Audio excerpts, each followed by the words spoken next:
inapokuja kwenye uandishi wa habari mara nyingi tunaonekana kama tumesahaulika. Sasa leo nimekuja kuzungumza na kusema kwamba umuhimu wa vyombo vya habari wa kuzungumzia hali iliyopo katika nchi fulani na hususan hapa Tanzania ndio itavutia wawekezaji na ndio itachagiza uwekezaji na hata biashara ndani ya nchi. Kwa hiyo kuna swala la kutoa taarifa, kuna swala la uwajibikaji. Tukiweza kuwajibisha mamlaka, maana yake tunasaidia kujenga uchumi, lakini vile vile vyombo vya habari sifa nzuri ndio itajenga taifa na kufanya branding ya taifa na kusema kwamba bwana Tanzania kwa sasa hali iko vipi. Sisi waandishi wa habari tuna jukumu kubwa sana la kuweza kutumika katika kusema kitu gani ambacho kinatokea, na hilo lina impact kubwa sana kwa vyombo vya habari, kwa wawekezaji,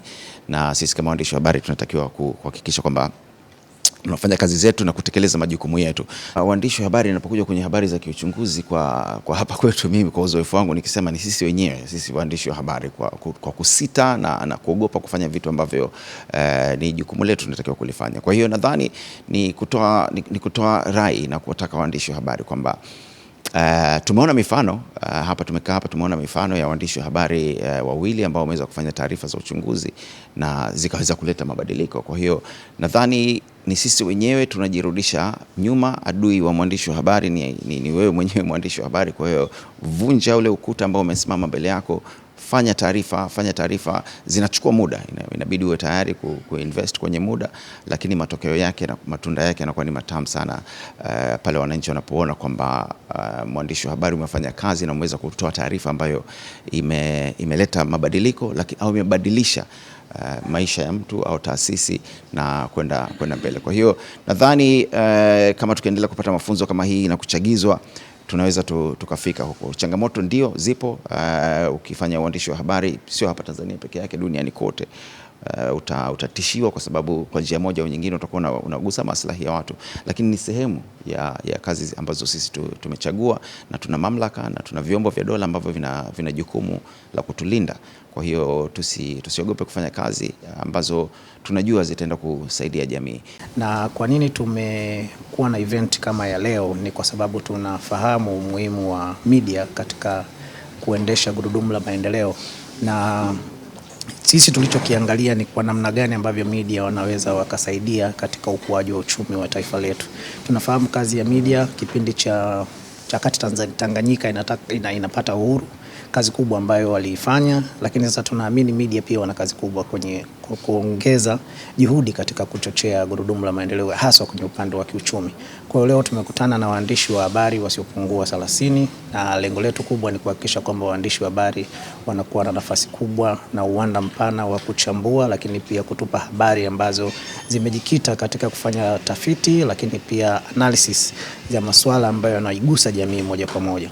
Sasa leo tumekuwa na wataalamu mbalimbali ambao kazi yao kubwa ilikuwa ni kujaribu kuongeza uelewa mpana wa masuala ya kiuchumi, na tunaamini baada ya mafunzo haya ambayo tumefanya leo, waandishi wa habari watakuwa na uwezo mpana wa kufanya chambuzi, lakini pia kutoa taarifa ambazo zinasaidia jamii moja kwa moja, hasa kwenye masuala ya kiuchumi. Leo hii tuko hapa leo kuna mafunzo ya waandishi wa habari yaliyoandaliwa na Liberty Sparks pamoja na TGNP, na mimi kama mwezeshaji nimetumia uzoefu wangu kama mwandishi wa zamani kidogo kuelezea umuhimu wa waandishi wa habari kuripotia masuala yote yanayohusiana na uchumi na kuunganisha na kila kitu. Kwa mfano, nimeangazia masuala ya mabadiliko ya tabia nchi ambayo yanaathiri moja kwa moja uchumi wa nchi, lakini nimeangazia masuala ya waandishi wa habari kuwa matarishi wa amani, kwa sababu amani na uchumi ni vitu ambavyo vinaendana. Mahali ambapo hapana amani ni ngumu sana kwa uchumi kushamiri. Kwa hiyo nimeangazia hayo maeneo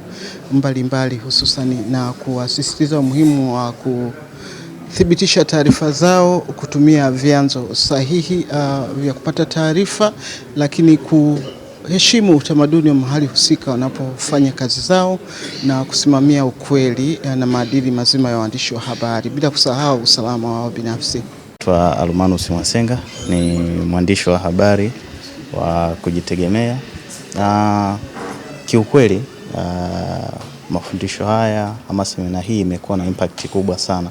Hasa tumejifunza umuhimu wa waandishi wa habari kwenye ukuaji wa uchumi kwa taifa, kwa sababu kuna baadhi ya taarifa ambazo tunakuwa tukiandika zinakuwa na impact, lakini zinakosa nguvu kwa sababu ya kuwa na taarifa sahihi, kwa maana ya kukosa kubalansi, lakini pia kutokana na changamoto ya mazingira ya ambayo tumewekewa waandishi wa habari. Kwa hiyo mfano kwenye habari za uchunguzi ni moja ya habari ambazo zimekuwa na impact kubwa sana kwa jamii na zimekuwa na mageuzi makubwa sana na ukuaji wa uchumi kwa nchi husika. Kwa sisi tumekuwa na mazingira ambayo yale yanakuwa sio rafiki, lakini leo hii tumepata kitu kikubwa ambacho kitaenda kutujenga, hasa kwenye kutubadilisha kwenye utendaji wetu, hasa kwenye masuala mazima ya uandishi wetu wa habari, kwa kuwa na taarifa sahihi, kuwa na vyanzo sahihi ili uweze kupata taarifa ambayo imekamilika na imeshiba katika kazi yako. Kwa hiyo moja ya kitu ambacho kinaongeza weledi kwenye kazi ya uandishi wa habari ni kuwa na taarifa iliyokamilika na kuwa umebalance ile taarifa ambayo inaweza kuwa na impact kwa jamii.